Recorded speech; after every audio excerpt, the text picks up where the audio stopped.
In 1997, Apple had 90 days of cash left. Not 90 days to fix the problem. 90 days before the company shut down permanently. Microsoft, Apple's biggest rival, had to loan them $150 million just to keep the lights on, Bill Gates saving Steve Jobs. That's how desperate it got.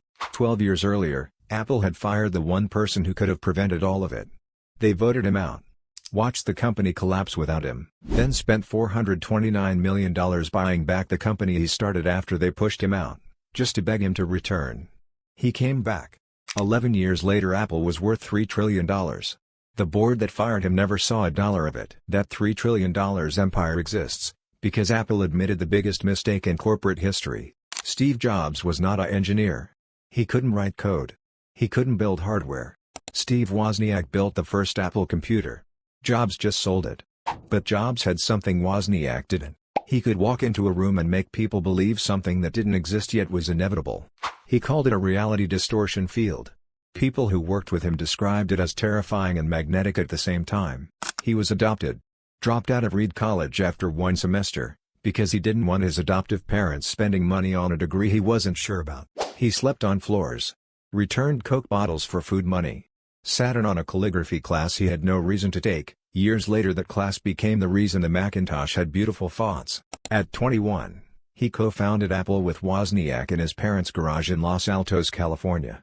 By 25 he was worth $250 million. By 30 he was fired from the company he started. Not by a competitor.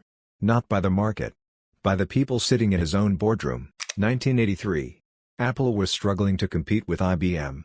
Jobs convinced the board they needed a seasoned corporate CEO. He flew to New York and personally recruited John Sculley, the president of PepsiCo, with a single line: "Do you want to sell sugar water for the rest of your life or do you want to come with me and change the world?" Sculley came. 2 years later he voted Jobs out. Jobs and Sculley clashed on the direction of the Macintosh. Sales were disappointing. The board sided with Sculley. In May 1985, Jobs was stripped of all operational responsibilities. He still had his title. He had no power. He tried to launch an internal project. The board blocked it. He tried to take 5 employees with him to start something new. The board called it mutiny. On September 17, 1985, Steve Jobs resigned from Apple. He sold every share he owned except one, kept solely so he could receive shareholder meeting notices. He walked out of the building with his name above the entrance and nothing else. He was 30 years old. The board expected Jobs to disappear. He didn't. 3 weeks after leaving Apple, he founded Next Computer, a company building high-end workstations for universities and research institutions. Apple immediately sued him for taking confidential information. The lawsuit was eventually settled. Jobs kept building. In 1986, he did something that looked like a mistake at the time. He paid George Lucas $10 million for a small computer graphic division Lucas was trying to offload. Lucas needed the cash.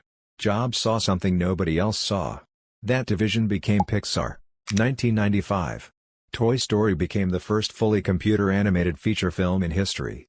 It made $373 million at the box office. In 1996, Pixar went public. The IPO valued the company at $1.2 billion, making Jobs a billionaire for the second time. From a division George Lucas sold him for $10 million. While Apple was collapsing, Jobs had spent 11 years learning storytelling, product design, distribution, and mass market appeal through Pixar. The years Apple called wasted were the years Jobs built every skill Apple desperately needed. The board that fired Jobs had one job: keep Apple alive without him. They failed completely. Between 1985 and 1997, Apple went through 4 CEOs. Each one launched products that missed the market entirely. The Apple Newton, a handheld device that was supposed to revolutionize personal computing, was slow, expensive, and couldn't accurately recognize handwriting. It became a cultural symbol for failed technology. Apple's market share dropped from 16% to 4%. They lost $1 billion in a single fiscal year. Their stock fell from a high of $70 per share down to under $4. They were burning through cash with no product in the pipeline capable of reversing it. By 1997, Apple had 90 days of operating cash remaining. Michael Dell, founder of Dell Computers, was asked publicly what he would do if he ran Apple. His answer: shut it down and give the money back to shareholders. That was the condition of the company that had fired Steve Jobs 12 years earlier. In 1996, Apple made a decision born entirely out of desperation. They needed a new operating system. Next, the company Jobs had built after Apple fired him, had won. Apple paid $429 million to acquire Next. Jobs came with it. He returned first as an advisor. Within months the board handed him the CEO role, interim at first, a title he kept for years because he refused to formally accept it until he was certain Apple was salvageable. His salary was $1 per year. First move, he called Bill Gates. Publicly announced a $150 million investment from Microsoft and a commitment to keep Microsoft Office on Mac. The Apple faithful booed Gates' face on the screen at the announcement. Jobs told them to grow up. He needed the cash more than he needed the crowd's approval. Second move, he killed 70% of Apple's product line. Hundreds of products. Dozens of projects. Entire divisions eliminated. He reduced Apple to 4 core products, a consumer desktop, a professional desktop, a consumer laptop, a professional laptop. Nothing else. Third move, think different. An advertising campaign that didn't show a single product. Just faces. Einstein. Picasso. Muhammad Ali. Martin Luther King. The message: Apple isn't a computer company. It's a company for people who think differently. The board that voted 7-0 to remove him in 1985 thought they were making a business decision. They were making the most expensive mistake in corporate history. It took them 12 years and $429 million just to undo it. 1998, iMac. A desktop computer in a translucent colored shell at a time when every computer was beige and forgettable. It sold 800,000 units in its first 5 months. Apple hadn't seen numbers like that in a decade. 2001, iPod.